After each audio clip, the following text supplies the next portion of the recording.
Okay guys, welcome back na naman sa aking YouTube channel. No? Sa ngayon, mag-update tayo regarding sa ating progress na nitong character. So almost 145 days na rin tayo naglalaro nitong Night Crows. So meron na tayong 140k na growth rate. No? So meron tayong damage dito na 184, attack speed na 142%, accuracy 332, depth is 325. So, meron na rin tayong 7 tier 2 na item. So, yan. Puro under discipline, guys. Wala akong build dito. Basta mataas ang depth. Yun muna yung unahin natin. Lalo na kung mura. Okay, saka na ako magbibuild ng Appius build. Yung may mga dual damage. Saka na yun, guys. Kapag nakapag AFK na ako sa target ko, which is sa level 60. Okay. So, ayan.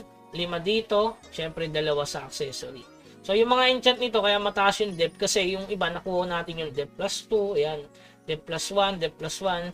Sa weapon naman, yung may dual, syempre, para mataas yung dual damage natin.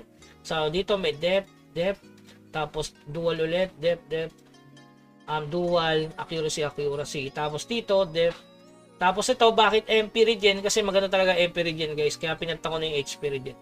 Ang tagal kasi umepekto ng HP regen, mas maganda yung HP potion regen talaga.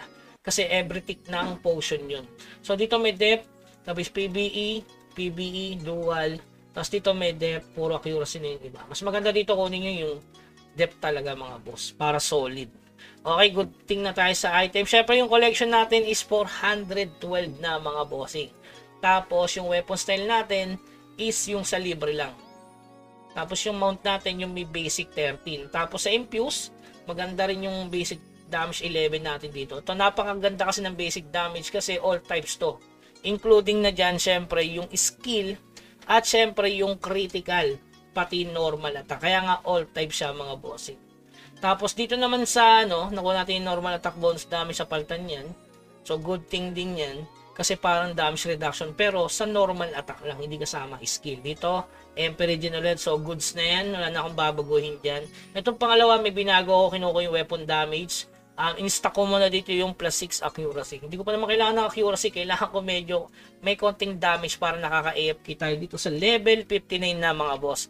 So, ilan yung total depth dito? 390 siguro guys. Pwede na. May pop kasi dito eh. Tapos sa mga nagtatanong regarding sa level 50, halimbawa Masarta 5, 310 to 320. Kapag Masarta 6 naman, 350 to 360, 99% na yon mga boss. Same lang yan sa kill, diba? Target natin makapagpa-level tayo sa 58, which is siguro mga 400 depth.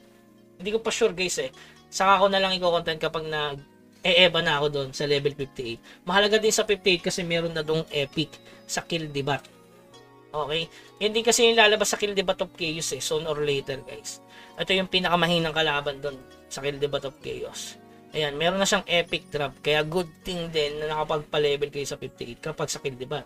Tapos kapag naman sa normal map, at least level 60. Kasi doon may drop na ng epic item. So, sa mga diamond naman, dito tayo nagpa-farm sa mga higher floor kung regarding sa diamond. Halimbawa, sa level 58, pwede din. Ayan, sorcery book. Ayan, nakakuha tayo. Siyempre, ito, mga giant, back ribs. Tapos ito sa 59, bagong spot ko ngayon. Yan, to. Kasi kaya ko na pala dito, guys, mag-AFK. So, ito yung stats natin, damage reduction natin, halos 150 o sabihin natin 160 or 170. Accuracy natin, nasa 360 na ata ito. May mga 360 to 370.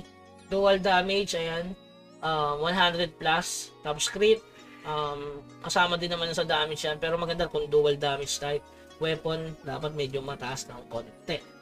Okay, sa clan kasi guys, syempre matik naman pag may clan kayo, may dagdag stats dito kung mababa yung traits nyo sa clan, syempre mababa yung beginning stats. So dito may max na kami dito, accuracy and depth, pati basic damage, crit, tsaka dual dito. Hindi pa na-upgrade. So makikita naman dito yun guys dito. Sa mismo ba? Okay? Journal, ayan, grabe yung daming stats, no? Kung sa NFT naman, kung titingin natin yung stats natin sa NFT, ayan, 310, 322, 163 lang ang basic damage. Kasi nakuha nga natin yung basic doon sa clan. Tapos, regarding naman dun kay Salik, guys, maraming tatanong, last day niya na ngayon. Sa Tronitry siya lumabas, ayan, sama na natin sa content. Ayan, dyan, event Salik. Tapos yung sa Bastion, mawawala na rin siya, pero babalik siya sa Friday. Si Sally lang talaga mawawala na for life, whatever. So, mawawala na yung event na yun. So, si Estela na yung pumalit. So, sa Friday, sa August 9, babalik ulit yan ng 12 midnight. Tapos, tingnan natin yung sa Guild Dungeon, dapat bago mag August 13, August 12, Monday, mag Guild Dungeon na kayo para makuha nyo pa yung another box, which is napakahalaga nun para sa progress. Lalo na ngayon, ang mahal ng tinatawag nating Morion.